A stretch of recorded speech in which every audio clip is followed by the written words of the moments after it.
Konflik di Papua menjadi salah satu topik yang cukup panas dibicarakan para kandidat di debat Pilpres 2024 lalu. Anies Baswedan, Prabowo Subianto, dan Ganjar Pranowo saling menawarkan gagasan terbaik mereka untuk mengatasi konflik hingga tuntas dan membawa perdamaian di bumi cendrawasih. Pendekatan dialog merangkul semua elemen hingga bagaimana menciptakan keadilan di Papua menjadi poin yang disepakati ketiga kandidat RI1. Tetapi, satu pernyataan Prabowo Subianto bahwa menuntaskan persoalan di Papua tidak sederhana, kiranya sangat relevan. Rumitnya penanganan penyanderaan pilot Susi Air, Kapten Philip Martins yang nyaris 1 tahun berlangsung menjadi salah satu sampel dari dampak turunan persoalan konflik di Papua yang selalu tak mudah untuk diurai.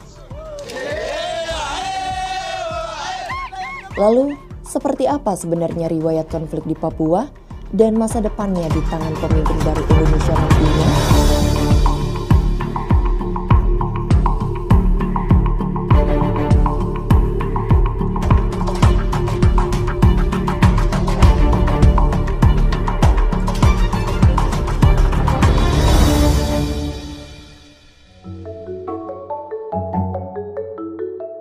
Sejarah konflik di Papua yang melibatkan gerakan organisasi Papua Merdeka atau OPM, atau saat ini disebut sebagai kelompok kriminal bersenjata KKB dapat ditelusuri sejak tahun 1961.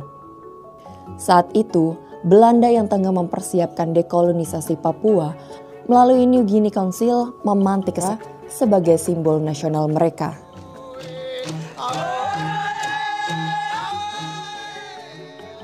Indonesia yang merasa memiliki hak atas seluruh wilayah eks-jajahan kerajaan Belanda di Hindia Belanda akhirnya bereaksi dengan mempersiapkan infiltrasi militer yang dapat dicegah quote-unquote melalui New York Agreement pada tahun 1962. Otoritas di New Guinea atau Papua Barat lalu dipindahkan kepada United Nations Temporary Executive Authority atau UNTEA dan membuat para nasionalis Papua Barat amat kecewa dan merasa dikhianati oleh New York Agreement ya, karena mereka tidak dilibatkan di dalamnya.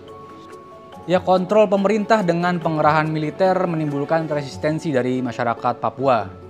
Misalnya yang terjadi di Manokwari dan di beberapa kota lainnya. Gerakan resistensi inilah yang menjadi cikal bakal dari organisasi Papua Merdeka.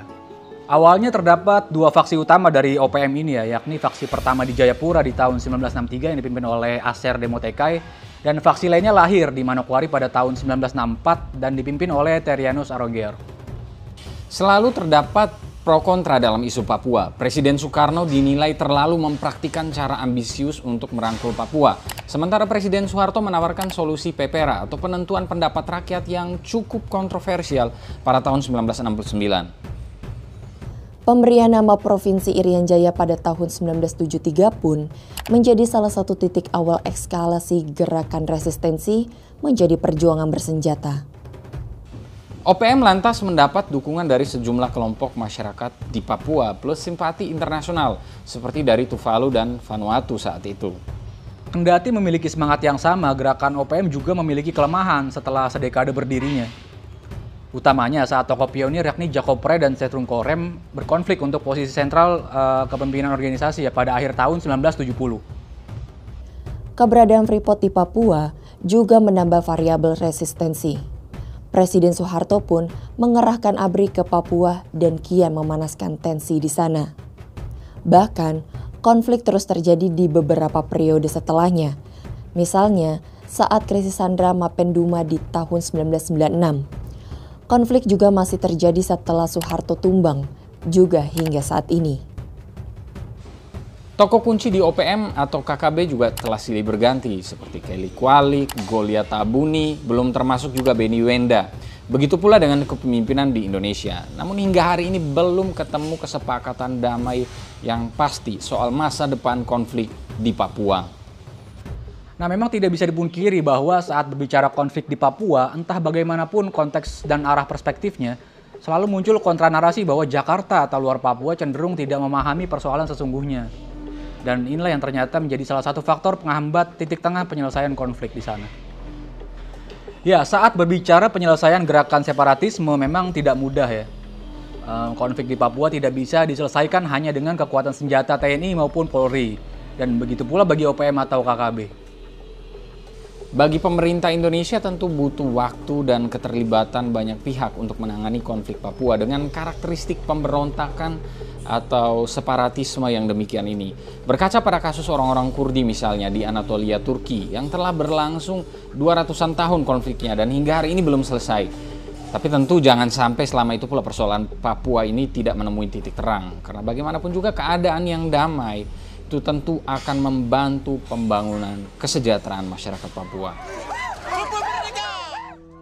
Dalam catatan PBB, sampai saat ini terdapat 113 dari 193 negara atau 58% anggota PBB yang masih disibukkan dengan penanganan insurgensi dan separatisme. Beberapa di antaranya ada yang mirip dengan konflik di Papua. Penanganan gerakan separatis secara damai memerlukan waktu dan energi yang tak sedikit. Harapan terbaik tentu menanti Presiden ke-8 RI nantinya untuk mengurai konflik Papua dan membawa perdamaian di sana.